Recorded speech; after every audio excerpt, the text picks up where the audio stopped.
nggak sih kamu duduk sendirian terus ngerasa, lah gue ini ngapain ya hidup?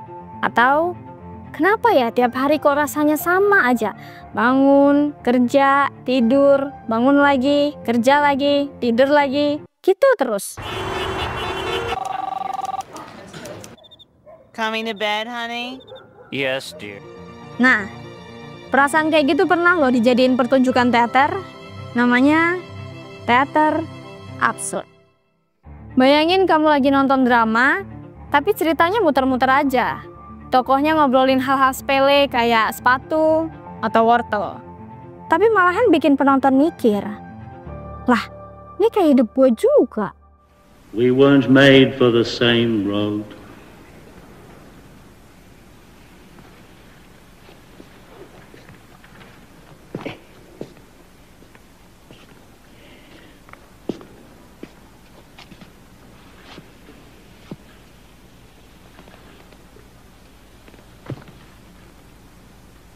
It's not certain. No, nothing is certain. We can still part if you think it would be better. It's not worthwhile now. No, it's not worthwhile now. Teater absurd muncul kuat setelah Perang Dunia Kedua. Dunia baru aja hancur-hancurnya, dan manusia mulai nanya, sebenarnya hidup ini buat apa sih? Setelah Perang Dunia Kedua, manusia nggak cuma lihat kematian. Mereka ngeliat gimana manusia bisa bunuh jutaan manusia lain dengan sistematis, dingin, dan terorganisir. Nilai moral hancur. Agama gak kasih jawaban. Ilmu pengetahuan cuma bisa bantu bikin bom atom.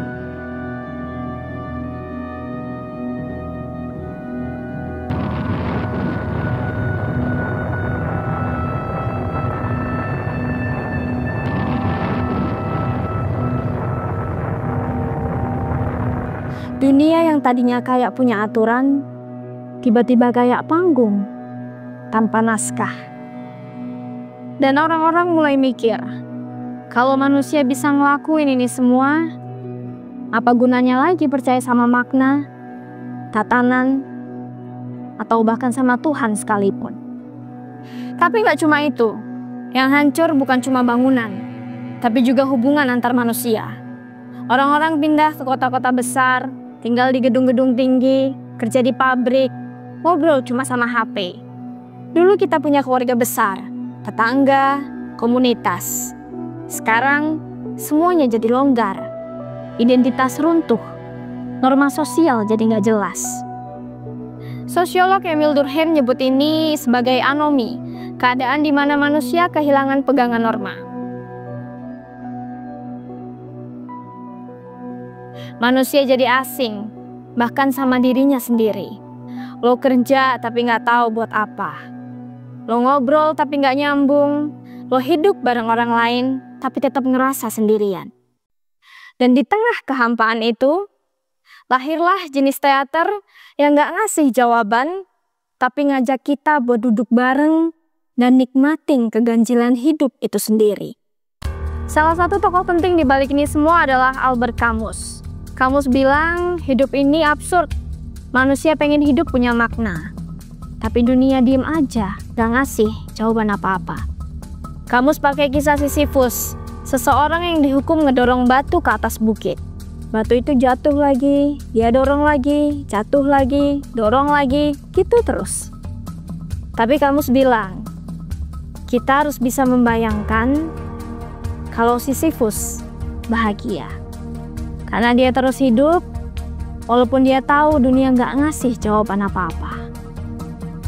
Nah, dari gagasan-gagasan itu muncullah penulis-penulis absurd yang legendaris.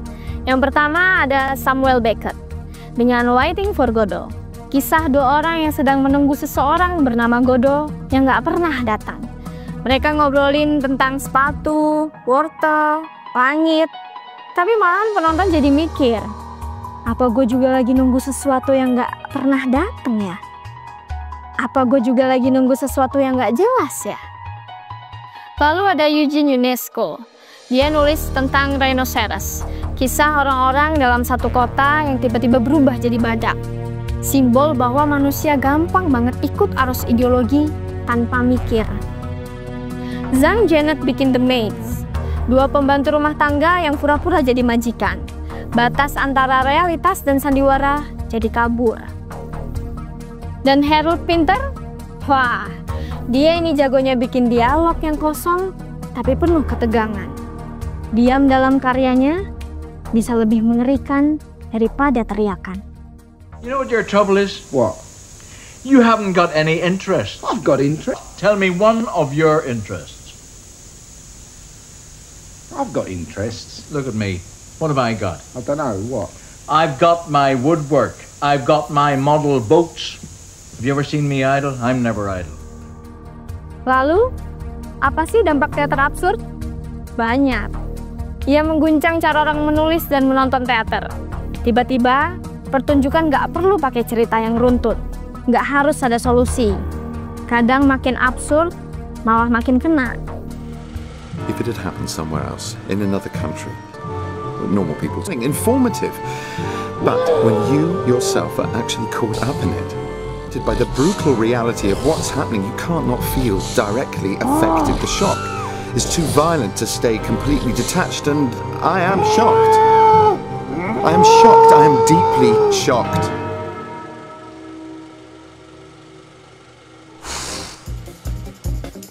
Buat kita yang hidup di zaman serba cepat, penuh distraksi, dan kadang ya absurd juga, teater ini ngajak kita untuk berhenti sebentar.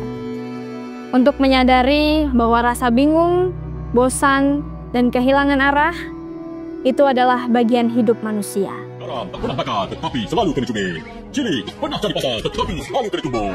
Gula duduk di... Jadi, kalau kamu lagi ngerasa aneh sama hidup ini, coba deh buka naskah Waiting for Godot atau nonton Rhinoceros.